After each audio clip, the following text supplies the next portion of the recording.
Feature is called Sound Off. I want you to hear from Jordan Mailata.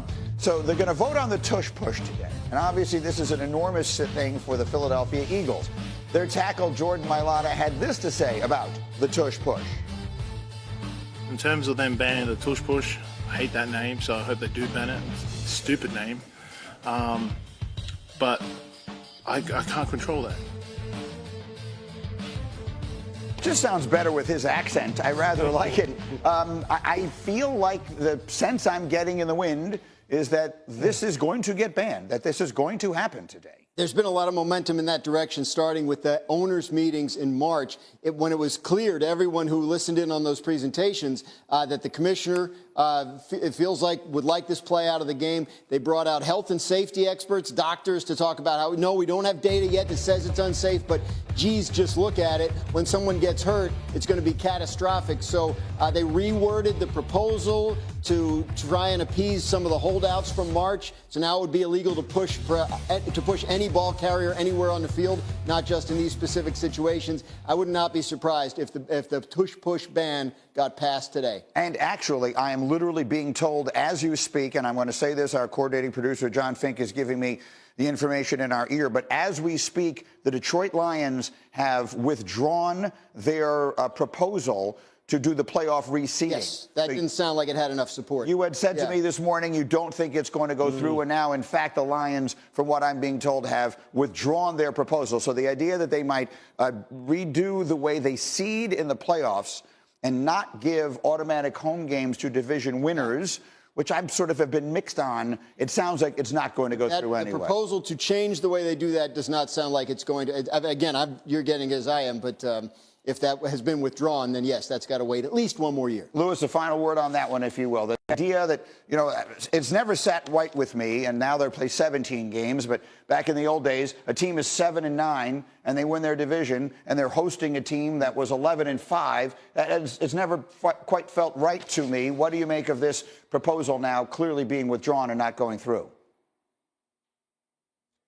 Well, look, I think the only way you could go to that reseeding type of format, right, is if you force every team in each respective conference to play every other team, right? I mean, so you have to, because you have to like make the schedules equal in order for you to then seed everyone based off of their record. You have to make sure that it's fair and equitable in terms of the level of competition that they played against. And what that's going to wind up doing then, obviously, division rivalries go out the window. And we all know how much we love division rivalries, how much television loves division rivalries, and quite honestly, how much I love division rivalries. I thought, look, I don't necessarily like the fact that a team, just because you win a division, you could have a 9-7 type of record, 9-8 type of record. You wind up getting seeded higher or get a home playoff game when a team who gets a wild card with a better record doesn't. But you know what? It's not broke, really. It's not. If you want to like you get a home playoff game, then just win your damn division. Just win more games. You improve your football team, win the games. Because quite honestly, right now, is there really that much that wrong with the NFL? Are we really fighting over this right now? I've been someone who felt as though just leave it alone. Yeah, very hard to argue that they're having difficulties. I've been back and forth on this one for a while. It looks like it's not even going to get considered as these votes get done. To talk about CeeDee Lamb, he is one of 2 NFL players with at least 1,100 receiving yards. Yeah. In each of the last 3 seasons, can you name the other? Yeah, it's interesting because, you know, first thought is Justin Jefferson, Jamar Chase, but Jefferson missed a lot of games a couple years ago with injury. Jamar Chase, yeah, he did, and also Joe Burrow did a couple years ago. Travis Kelce didn't get there last year. My guess is someone with consistent high-level production and consistent health that nobody really thinks about too much, and it's Amon-Ra St. Brown. We're back in business, baby. That is correct. Amon-Ra St. Brown is correct. By the way, CeeDee Lamb has actually done it in 4 consecutive seasons. Really good player. Amon-Ra St. Brown has done it in 3 consecutive seasons. Scored that one in favor of Graziano, 24-14. So he's up the touchdown and the field goal. Now, according to ESPN Bet Sportsbook, the 4 most popular NFL win total over bets are the Bears over 8.5, the Patriots over 8.5, which I'll admit surprises me, the Lions over 10.5, and the Cowboys over 7.5. The public loves all of those teams to improve substantially from last year. So let's run them quickly here if we can. Lewis, the Bears finished with 5 wins last year. The total is 8.5. Are you convinced they're going to win 9 games this season? Yes, I am. And we talked about it in the first hour. I think the offensive line is markedly improved. I think the wide receiver core, starting from the inside out, from tight end to slot out to wide receiver positions, is markedly improved. I think the defense under Dennis Allen is going to look. Dennis Allen's one of the best teachers of defense in the NFL, and Ben Johnson will put it all together. And Caleb Williams, we will start comparing him to Jaden Daniels this year on an even playing field. I think they do win 8.5 or more this year for sure. Graz, the one that surprises me, the Patriots were 4-13 last year. Are you convinced they're going to go over 8.5 wins? I'm not. I can understand why people are excited about Mike Vrabel and what they saw from Drake May in the second half of last season. I understand. I just feel like this is a roster that needed a lot of work. And while they did a lot of significant work this offseason, I don't think it was a one-season fix, especially in a division with the Buffalo Bills. I think it would be a pretty big leap, even for Mike Vrabel, as great a coach as he is, to get to 9 wins. The one I understand is the Cowboys. They won 7 games last year and played a lot of it without their quarterback. Lewis, are you convinced they go over the total of 7.5? Yeah, I do believe that. And one of the reasons why I really believe that is, forget the wide receiver positions in addition to George Pickens and Glenn along with CeeDee Lamb. And obviously Dak coming back is important.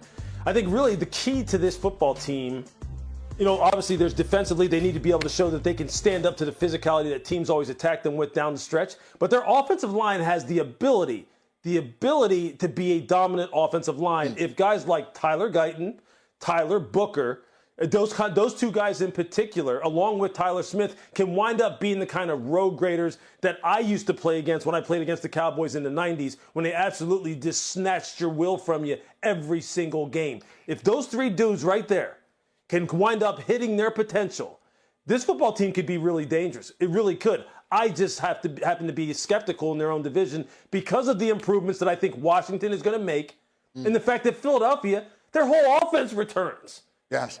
So you tell me what really, why we're knocking them down. I didn't realize how many guys on the Dallas offensive line were named Tyler. Yeah, they got a lot of high draft picks named Tyler who play offensive line. But it is a fella named George that has got a lot of people talking right now. Dak Prescott, the quarterback, talking about the challenge of keeping George Pickens and CeeDee Lamb satisfied with their targets each week. Here's what he said. Those are 2 unselfish guys, and truly they want to win. And when you're not winning and you're not getting the ball, trust me, I understand the frustration. So I'm never going to be mad at them for frustrating about wanting to win and wanting the ball. So let's start with the obvious. None of that is true. It's the kind of thing that quarterbacks say. There are no unselfish wide receivers. None of them don't care about getting the ball. It is what they live for. It is going to be interesting to watch that dynamic of CeeDee Lamb and George Pickens. I think so. But again, I think they have a setup there that they can get the best out of George Pickens with. Because, look, I don't talking to people in Pittsburgh, George Pickens wasn't like a miserable human being to be around every day. There were things he did in practice and on the field that frustrated coaches because it showed, in and out in terms of his attention to detail and all that kind of stuff. But I think, with Dak Prescott, he'll be the best quarterback George Pickens has had, I think fairly easily at this point. And I think, what the Cowboys would tell you is the leadership Dak provides is something that Pickens hasn't had from a quarterback in his time in Pittsburgh because there's been so much turnover. And he's got 1 year left on his contract. He knows if he wants to get paid big as a wide receiver, and that means big these days, he has to be outstanding this year. Ding, ding, ding, ding. I mean, to me, Lewis, that's the key. Go get a guy in a contract year. To me, there is no greater motivator. This is not meant as a criticism. There's no greater motivating tool that you could possibly have. Yeah, I'm not arguing against it. I mean, we've seen it since the beginning of time that guys wind up having tremendous years and are on their best behavior in a contract year because they understand what's at stake. And I've also been on the other side of it from a front office perspective where you're sitting there and you're knowing, what, this guy is doing everything he's doing because he knows that he wants to get paid. And he knows that's the only way he's going to. Now, what happens when we do pay him then?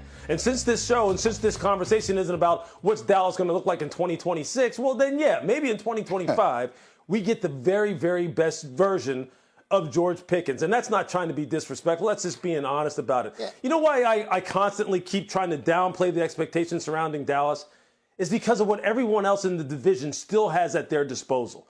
In particular, Washington and the improvements that they're making. And let's not forget about Jaden Daniels. Let's not forget that this guy is the caliber of player that really is getting the kind of talk surrounding him that Patrick Mahomes got when he was a rookie, when he had his first year starting. He's having that kind of impact on this football team, and we can't discount that. We just can't. In Philadelphia, I would really caution people to all of a sudden start writing off Philadelphia because of some of the things that they've lost. I would really caution against that. Yeah, I mean, there's no reason to write off Philadelphia except the 21 years of history that says they can't win the division 2 years in a row. But other than that, they should be a very good team.